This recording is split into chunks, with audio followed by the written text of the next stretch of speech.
Salut, bonjour à tous. Alors, Caroline, ben voilà, tu as vu, on parle de la philosophie corps, cœur, tête, esprit. Qu'est-ce que toi, ça t'a apporté, la formation et la philosophie? Alors, peut-être remettre le contexte. Donc, quand moi, je me suis inscrite à la formation.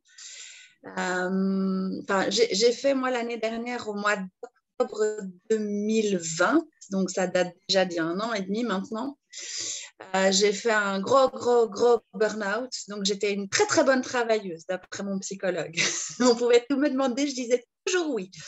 Donc, voilà. Pardon, hein. Non. Je dis pardon, mais ça me rappelle des choses que j'ai vécues. Voilà. Pardon. Et donc j'étais toujours partante pour tout. Et donc voilà. Et donc, la période du Covid a fait que moi, j'ai fait et du télétravail et du présentiel. Donc, plutôt que de faire un temps plein, j'en ai fait 2. Avec 3 enfants à la maison, avec voilà, plein de choses. Mais soit, ça, c'était mon parcours d'avant. Et puis, je me suis sentie à nouveau sur une pente ascendante. Donc, je sentais que je pouvais reprendre un petit peu du poil de la bête. Et on m'a dit, ben ouais, mais au boulot, là où tu étais, ce ne sera pas possible. Donc, il faut penser à une réorientation. Donc, moi, je suis une grande passionnée des chevaux. Et donc, l'équi-coaching, pour moi, était vraiment une piste. Et puis du coup, je suis passée d'abord par le coaching. Pour revenir à la question de Jean-Baptiste, qu'est-ce que le corps, cœur, tête, esprit m'a appris? C'est au fait que ces 4 items, c'est un tout. Et du coup, moi, je m'étais 100% plongée dans ma tête. J'avais plus d'esprit, donc je ne donnais plus de sens à rien. Je faisais les choses par automatisme et par...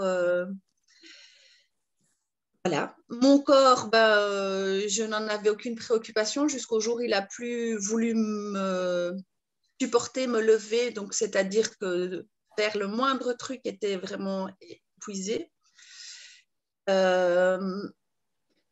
Et mon cœur, du coup, était complètement coupé de tout.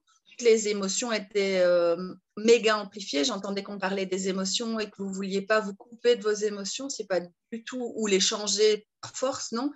C'est simplement les écouter et savoir pourquoi elles sont là et quel est le message qu'il y a derrière. Pourquoi je me mets en colère parce que y a une chaussette qui traîne? Pourquoi je me mets en colère parce qu'il y a une voiture devant moi qui n'avance pas? Pourquoi? Voilà, c'est toutes ces choses-là, de se dire, c'est de leur donner un sens, quel est le message qu'il y a derrière. Une fois qu'on l'a compris, du coup, les émotions, elles redescendent. Alors, il y a des émotions qui durent, il y a des émotions qui perdurent. Enfin, moi, je vis pour le moment une période difficile, privée. Mais parce qu'on a eu un décès assez dramatique dans la famille. Mais du coup, ici, je suis capable de vous en parler. Ça ne m'empêche pas d'avoir des moments de tristesse, de colère, de questionnement. Voilà. Mais du coup, ces émotions, elles ont leur place et elles sont là aussi. Voilà. Le corps, cœur, tête, esprit, c'est un tout.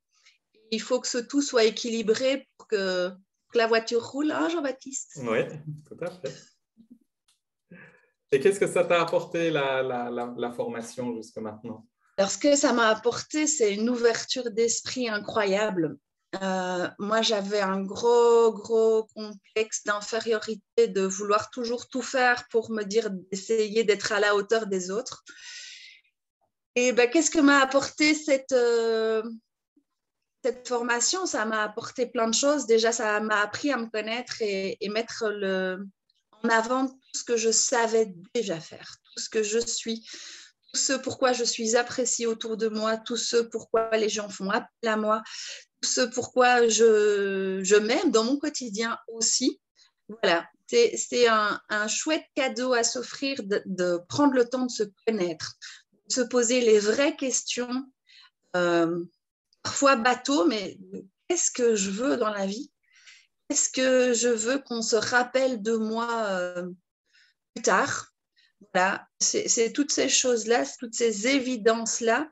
J'ai vraiment pris le temps de répondre à ces questions. Alors, ce n'est pas un livre que je ferme parce que du coup, les pages sont ouvertes et je peux rajouter toutes les lignes que je veux. Ça, c'est aussi génial. Voilà, c'est vraiment un beau cadeau. Et alors, moi, je suis rentrée dans la formation en disant wow, pas de pression, je m'en suis mis assez, je veux pas me mettre une pression professionnelle, je ne veux pas avoir mon agenda rempli, je ne veux pas qu'on me mette la pression vraiment. Et puis finalement, je me suis pris au jeu et je m'éclate et ça me donne une énergie de dingue de coacher des gens, ça me donne une énergie de dingue de voir repartir des gens de coaching. Voilà, elles sont arrivées les épaules basses, la tête un peu rentrée, et puis repartir en se disant ouais, je vais le faire et je crois en moi et ça va aller, et les revoir 3 semaines après ou 2 semaines après en disant ça s'est super bien passé, j'y étais, j'y ai mis du cœur, j'y étais, voilà, c'est top quoi, vraiment, vraiment, enfin moi ça me gonfle à bloc. Est-ce que je peux me permettre de te poser une question? Oui, je t'en prie. Donc, c'est-à-dire qu'en fait, quand tu as eu terminé la formation, tu as radicalement changé d'orientation professionnelle. Je ne vais pas dire que j'ai radicalement changé d'orientation professionnelle parce que je travaillais déjà dans l'humain. C'est-à-dire que moi, de formation, je suis assistante sociale et mon dernier poste, j'étais assistante du personnel. D'accord. Pas assistante, j'étais responsable du personnel.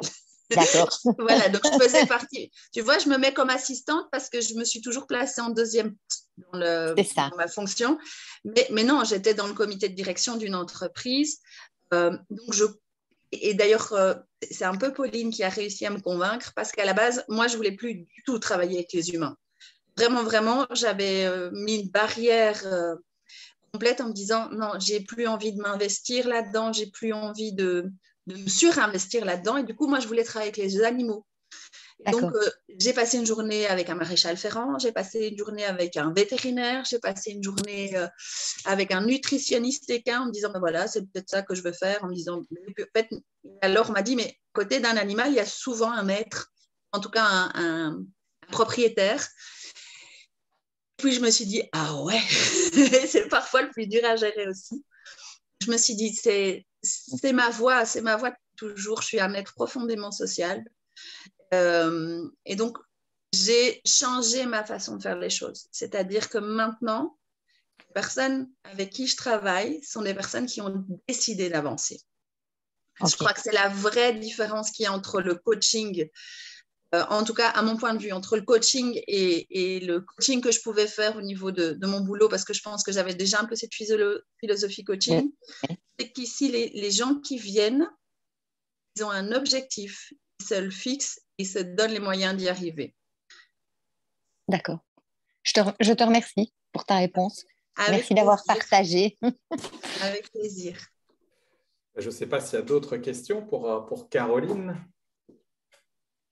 ou pas. Voilà. En tout cas, merci Caroline d'être passée aussi. Et je sais que c'est un moment difficile, donc ça me touche d'autant plus que tu prennes le temps de venir. Donc, merci beaucoup. J'avais dit que je consacrais à la famille, mais voilà.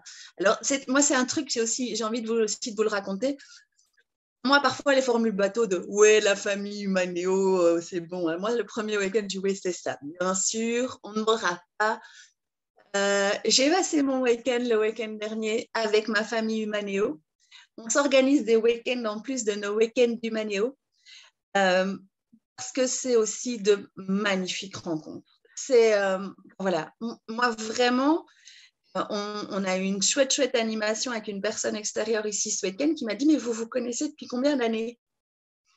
et au fait, on se connaît depuis le mois de septembre. D'accord.